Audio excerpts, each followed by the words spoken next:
daawadayaal halka warkaas kala socotaan waa telefishinka caalamiga SBC xaruntiisa dhexe uu ku leeyahay magaalada Boosaaso haatana wararkii dibadda iyo wariye Cabdiqani Dhagjaar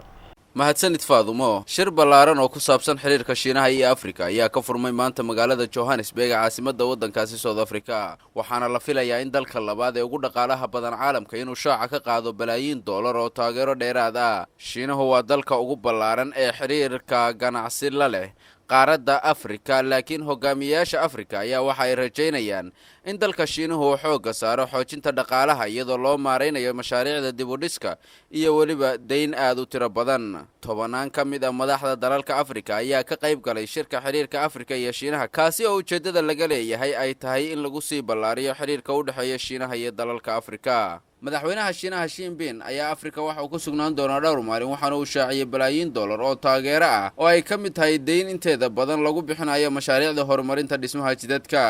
madaxda dalalka Afrika ayaa waxay rajeynayaan inay dib u dhiska jidadka iyo waliba qadadka tareenada inay bilow u noqonayso horumarka iyo waliba baabi'inta faqriga fariintan ugu weyn ee Shiinaha ayaa waxay tahay in diiradda la saarayo warshadaynta casriyeynta beerashada iyo waliba amniga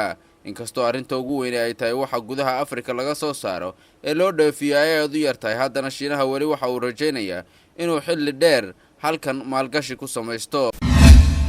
baarlamaanka Jarmalka ayaa u codeeyay inay siinayaan taageero military ololaha lagula dagaalamayo kooxda Daesh ee Islaamiga ama ISIS Jarmalka ayaa diri doona qalab military iyo 1200 oo ciidan ah inkastoo aanay dagaalka toos aysan u gali doonin waxa la sheegayaa in diyaaradaha loo yaqaan Tornado jets ay ka kici doonaan markab isagoo tagi doona xeebaha u dhow waddankaasi waxaana uu imaanayaa xeebaha waddankaasi codeyntan baarlamaanka Jarmalka oo codeeyay ayaa waxay imaanaysaa kadib markii madaxweynaha Faransiiska François Hollande uu ka codsaday dawladda Jarmalka bishii hore weerarkii ka dhacay Paris in ay faragelin ku sameeyso weerarka lagula jiro ISIS arintaasina uu ka aqbalay Jarmalku khamiistii ay ahayd markii diyaaradaha dagaalka ee Britain ayagana loo ogolaaday inay duqeeyaan Syria iyagoo duqeymo badan halkaasi ka geystay dawladaha Yurub ayaa waxay u tartamayaan sidii ay u aqbali lahaayeen codsiga uga yimi kooxaysiga uu wado Faransiisku oo doonayo inuu kula dagaalamo ISIS ama Daesh kooxda Daesh oo iyadoo haysata qayb ka mid ah Suuriya iyo waliba Ciraaq ayaa iyadoo aagaasi ku xoogan